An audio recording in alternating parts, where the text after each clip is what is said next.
নমস্কার, কেমন আছেন সবাই? আশা করি আপনারা খুব ভালো আছেন আর আমরাও ভালো আছি। আজ আপনাদেরকে দেখাবো যে আমরা যে হোটেলটায় ছিলাম সেটা মন্দিরের ঠিক কতটা কাছে, আপনারা কত সহজেই সেখানে পৌঁছে যেতে পারেন। চলুন তাহলে ভিডিওটি শুরু করা যাক। আপনারা রামপুরহাট স্টেশন হোক বা তারাপীঠ স্টেশন দুটো থেকে যেতে পারেন। আমরা যাচ্ছি তারাপীঠ স্টেশন। তারপর ডান দিকে অটো স্ট্যান্ড রয়েছে, সেখানে অটো বা টোটো যা হোক করেই হোক আপনারা পৌঁছে যেতে পারেন তারাপীঠে, মায়ের ঠিক মন্দিরের কাছে। এই যে আমরা চলে এসেছি।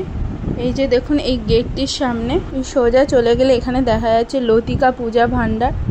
এই ঠিক লতিকা পূজা ভাণ্ডার আর মদন মোহন পূজা ভাণ্ডারের ঠিক মাঝখানের এই গলিতে দিয়ে ঢুকে গেলে আমাদের হোটেলের রুমে পৌঁছে যাব। আর এই যে মন্দিরের রাস্তা দেখুন কতটা কাছে রয়েছে।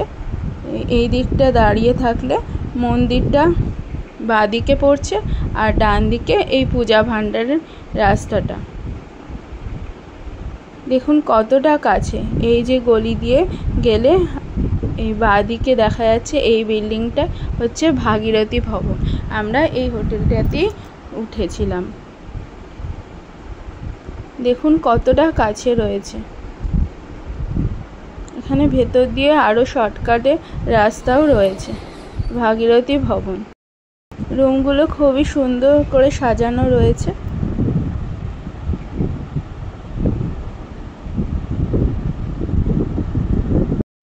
আমাদের দোতলায় একটি রুম ছিল আর তিনতলায় একটি রুম ছিল। চলুন রুমগুলো সব ঘুরিয়ে দেখাই। আছে একটা রুম নাম্বার 4 আর একটা আছে রুম নাম্বার 6। এখন দরজা দিয়ে ঢুকছি। এখানে প্রায় 4 জন মতো থাকতে পারে। পিছনেই রয়েছে এই যে দেখুন, এখানে একটা এসি রুম, এখানে একটা টিভি রয়েছে।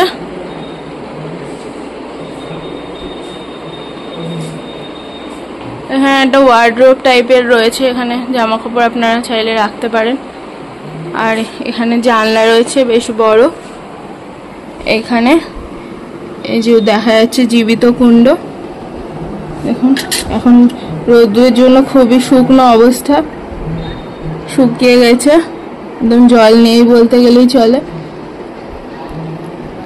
এইখানে দেখুন সব এখন প্রসাদ খাওয়ার জন্য সব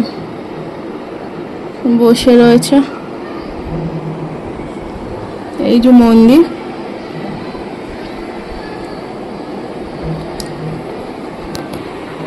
এখানে একটা ছোট টেবিল মতো রয়েছে,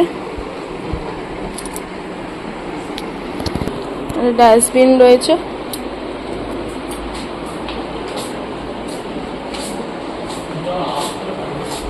ড্রেসিং টেবিল মতো রয়েছে। এই রয়েছে টয়লেটটি। চলুন ভেতরে যাওয়া যাক। বেশ পরিষ্কারই রয়েছে টয়লেটটি।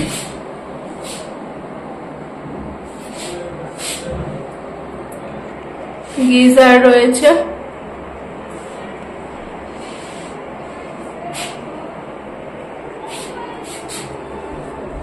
এখানে একটা বেসিন আছে।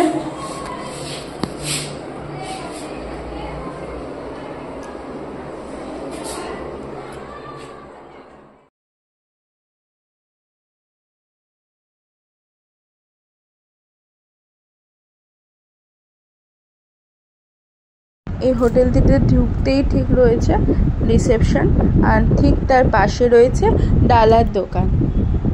এখান থেকে আপনারা চাইলে পুজোও দিয়ে দিতে পারেন। পুজোর সব ব্যবস্থা ওনারা করে দেবেন। এখানে ভক্তদের বসার ব্যবস্থাও রয়েছে। এখান থেকে এবার বেরিয়ে এলাম। দেখুন ঠিক 8-10 পা হাঁটার রাস্তাতেই পড়ছে ওই গেটটি। ওই যে গেটটি দিয়ে লোকজন যাতায়াত করছে সেই গেটটি দিয়ে ঢুকলে মন্দিরের রাস্তায় পৌঁছে যাবেন।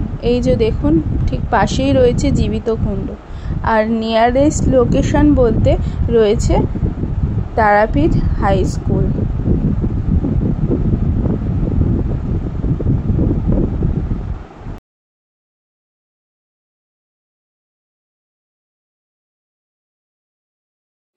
এখন যাচ্ছি নিচে।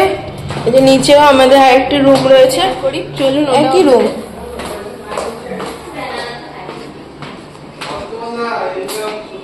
ওই রুমটাতে বর, ছোটদা ভাই আর বাবা থাকবে।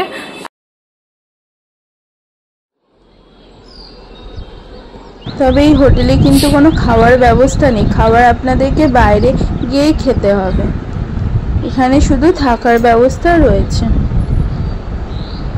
তাহলে আপনারা যদি তারাপীঠে আসতে চান তাহলে এই হোটেলটাতে একবার উঠে দেখবেন, আশা করছি আপনাদের ভালো লাগবে। আজকে ভিডিওটি তাহলে এখানেই শেষ করছি। আপনারা সবাই সুস্থ থাকবেন, ভালো থাকবেন আর আমাদের পাশে থাকবেন।